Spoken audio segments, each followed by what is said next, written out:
In this video, we'll talk about the 4-Hour Workweek by Timothy Ferris. Have you ever wondered how to work less and have more time for yourself and for your loved ones?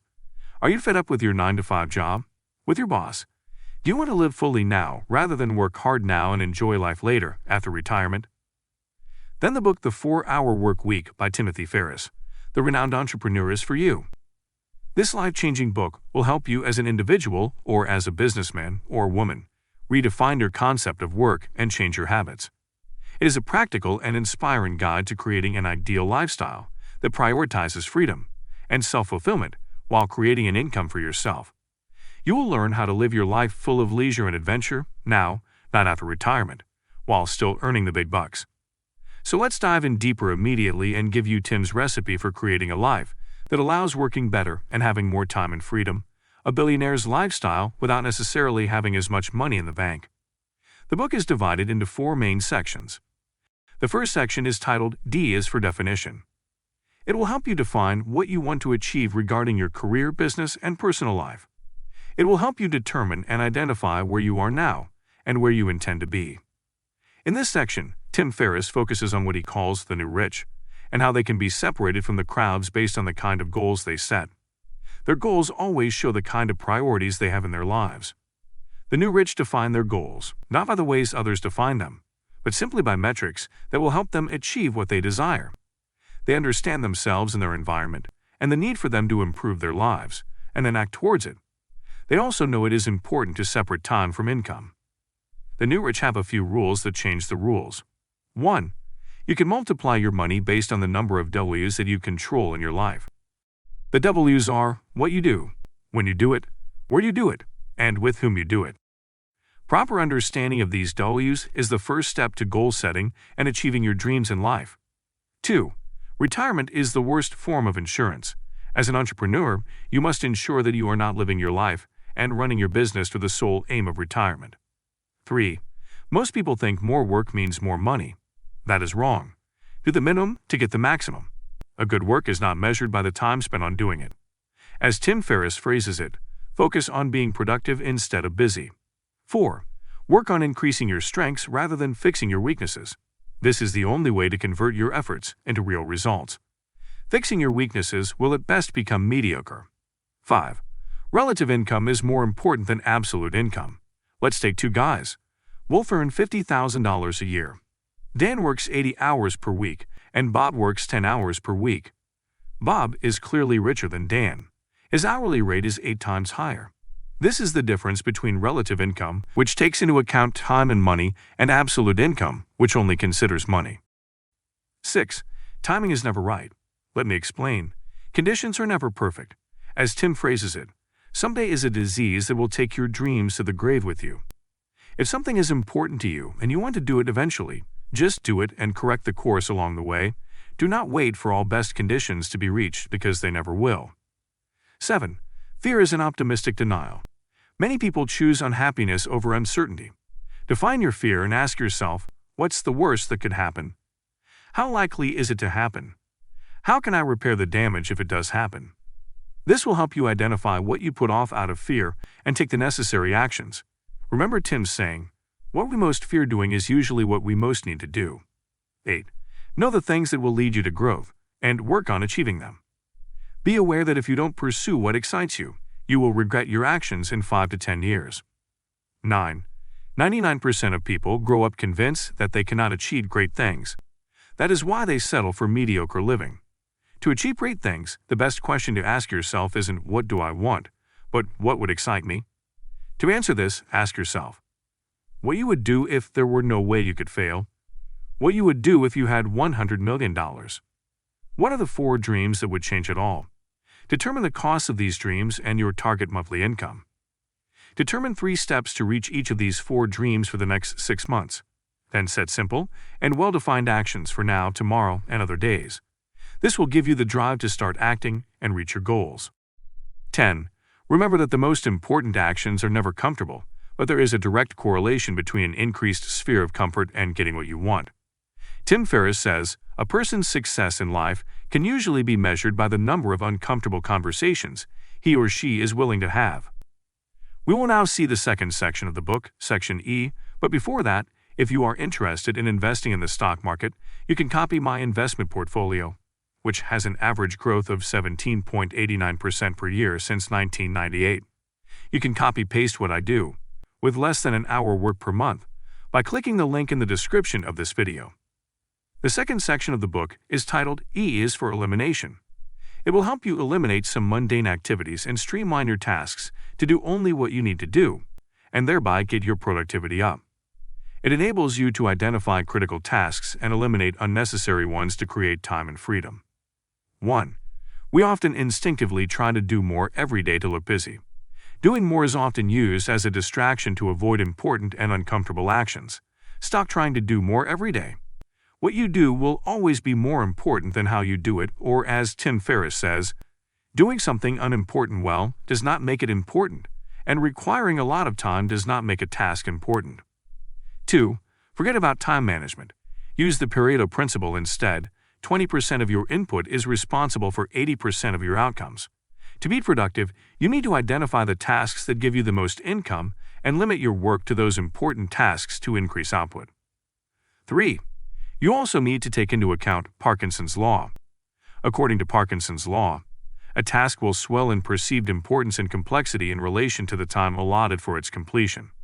This means that if you allocate 8 hours to complete a task, you will need 8 hours, but if you give it 15 hours, you will require 15 hours. Hence, you have to use these two laws in synergy and 1. Limit tasks to the important ones to shorten work time, Pareto's 80-20. 2.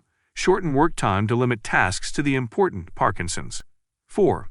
One of the means for this, according to Tim, is being selectively ignorant.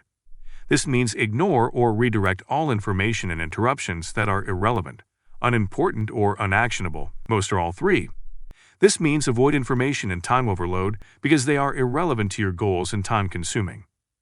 For this purpose, you need to do the following. A.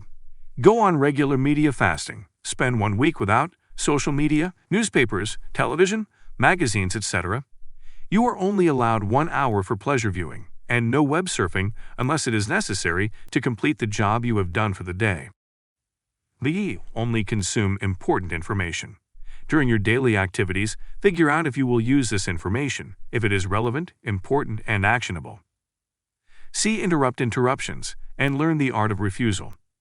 Anything that prevents you from completing a critical task from start to finish is an interruption. There are 3 main types of offenders. Time wasters. Things that can be ignored with little or no consequence, such as meetings, discussions, phone calls, and emails that are unimportant. Time consumers. Repetitive tasks or requests that need to be completed but often interrupt high-level work, such as reading and responding to email, making and returning phone calls. Empowerment failures.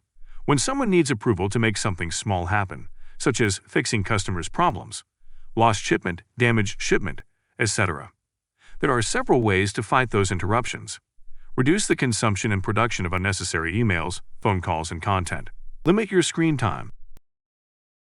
Encourage people to get to the point rather than allowing them to chit-chat with you while going through important stuff. Avoid all meetings without clearly defined objectives. When someone proposes to meet with you, ask them to send you an email instead. Ask people around you to clearly define their requests before addressing them.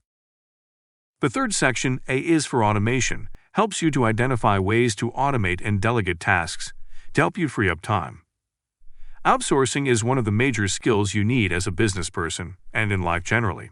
This is one of the skills of the new rich. However, ensure that you never automate things that need to be eliminated. Clear things up first. Delegate low-value, time-consuming, frustrating, boredom, and well-defined tasks which cannot be automated. 1. One of the best ways to delegate tasks is by hiring a virtual assistant to do your job for you. I put a link of the platforms I use to help you find a good one in the description. But for hiring someone, there are certain things you must do. Hire someone with good English speaking experience, and always give precise instructions. Ensure all tasks are completed within the shortest time frame possible. Always send one task at a time for better efficiency. 2. The goal of your business is full automation while generating cash. The purpose is not to run your business, but to own a business that requires as little time and effort as possible. If your business cannot run without consuming time, find a market that is in high demand which you can switch to. Do not make the mistake of first creating a product and then looking for customers. Find the market and the customers, then develop a product that will satisfy them. While looking for the products, there are important things to ensure. The main benefits of your products must be explained in one sentence. The product must take less than 4 weeks to manufacture. When established, it can't require more than 1 day per week of management. You can choose either to resell an existing product, license an already existing product, or create a product. Once you have found a potential product, use an accurate indicator of the viability of the product. This method is called microtesting, and it involves the use of low-cost advertisements to test if a potential customer will buy your product or not. 3. Once you have a business that works, set up a business architecture that will keep on running for you. Reduce service overhead by, for example, offering limited purchase options, avoiding phone orders, and redirecting your customers to online ordering. The 4th section of the book, L is for Liberation, gives you advice on how to create a sustainable and fulfilling lifestyle that allows you to work less and live your life more flexibly and intensively. There are certain steps you can apply to help you achieve more flexibility and live your best life. 1. Free yourself geographically. If you are an employee, gradually free yourself from being forced to go to the office. Expand remote time by proposing a few days per week remote and showing higher productivity during that time. 2. Quitting the things that don't work, such as killing your job, is the best step to winning a life of flexibility. However, that action is not an easy one to take. There will be several phobias trying to prevent you from doing it. However, instead of dwelling in the fear, use it as an opportunity to explore the possibilities. 3. Explore more. Take breaks in between working periods and use that free time to travel. Traveling will give you a sense of freedom and enable you to explore the world better. 4. Filling the void. Once you manage living your dreams, you must ensure that you do not get bored and depressed because you have too much time. Make sure that after subtracting work, you use your free time to live fully and do things you like. 5. Avoid most common mistakes of the new rich, such as losing sight of your dreams in your work, handling problems that can easily be outsourced or that are not important, working where you should relax, looking for perfection instead of progress. The previous chapters have shown us the important parts of the book and provided us with the right guidelines on how to escape the traditional workweek and achieve a lifestyle of more freedom and flexibility. Now let's see the lessons to take away from the 4-hour work week and how to apply them in your everyday life to make sure you achieve your dreams. 1. Define your goals. You must specify your goals before making any action. This will help you avoid activities that are bound to wasting your time and not giving you the kind of results that you need. 2. Focus on high-value activities and delegate the rest. To be more productive, you must focus your time and energy on achieving the high-value tasks and delegate the boring, low-value, time-consuming rest to others. Identify the tasks that may not be worth your time but are important for your business, and delegate them to someone else. 3. Apply the Pareto and Parkinson principles. Focus on 20% of the activities that help you achieve 80% of your results. Shorten your work time to be more efficient. 4. Adopt the remote working culture and gain more flexibility and freedom. 5. Distractions are a killer. It's easy to think we've got complete control over all distractions. Truth is that we can easily slip right back to our former habits like checking our emails when we wake up and every 30 minutes thereafter. Make sure you fend off all forms of distractions. 6. Automate, automate, automate. What you cannot delegate, find a way to automate. Automation is a great way to avoid mistakes and remove a hard chunk of bottlenecks for a small fee, and this is the key to freedom. These lessons can free up a lot of your time and make the difference to help you live the life of your dreams. Also, get a look at my portfolio if you want to have 10% more return per year on your investment than if you invested in the S&P 500, with even less risk. I show you how to do that and copy-paste my personal portfolio in the link in the description of the video. If you want to learn more about personal finances, check this video, where Robert Kiyosaki reveals his 7 secrets to become financially independent. Don't forget to hit the like button and subscribe to the channel, and we'll see you in the next video. Thanks for watching. Goodbye.